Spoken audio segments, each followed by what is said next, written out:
I was in a MacRumors discussion about Intel's 13th and 14th gen CPUs and the problems that they're having.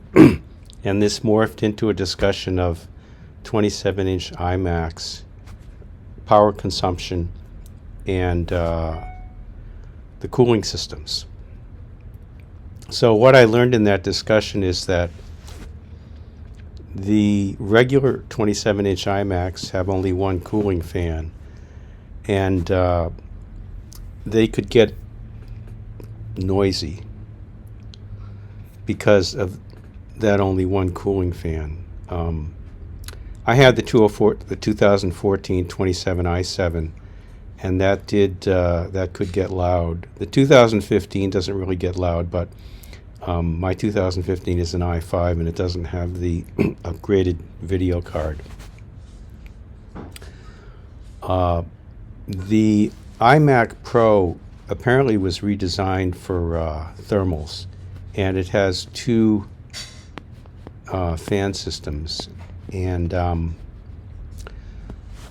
for the one I have, the fans, well, the temperature ranges from about 40 to 70 degrees, but the fans almost always run about 1,100 RPMs.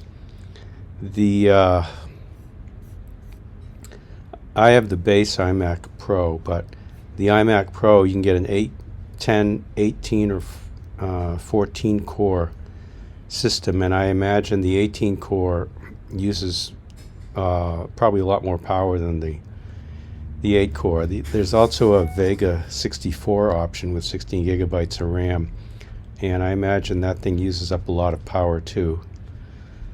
So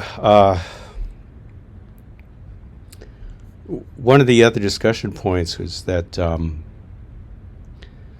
there are limitations on the amount of heat that the iMac 27 can evacuate. So even if you get a 27-inch iMac with like 10 cores, it might not be able to run all the cores because the cooling system might not be able to handle the heat of all the cores, similar to the problems in the 2018, 2019 MacBook Pros with the i7s and i9s.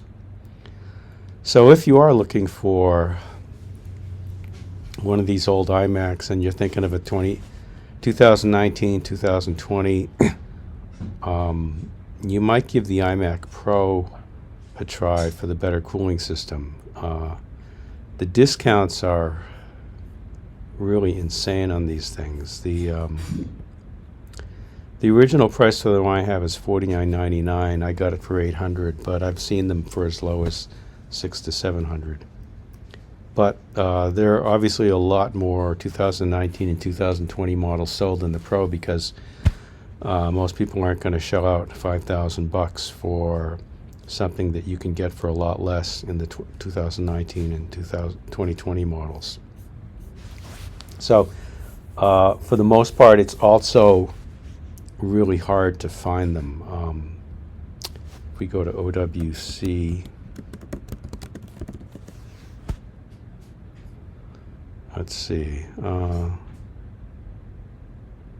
Let's see if they have one for sale. Yeah, okay. Well, this is an 18-core Xeon W, 128 gigabytes of RAM, 4 terabyte solid state drive, Vega 64 with 16 gig, 10 gig internet, $37.29. Only one available.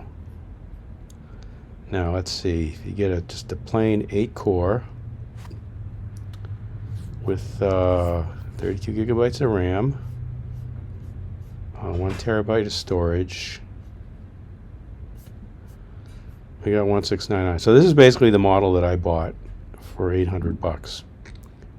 So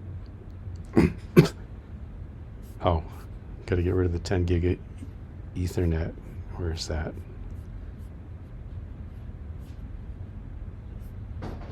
It's probably a mistake, but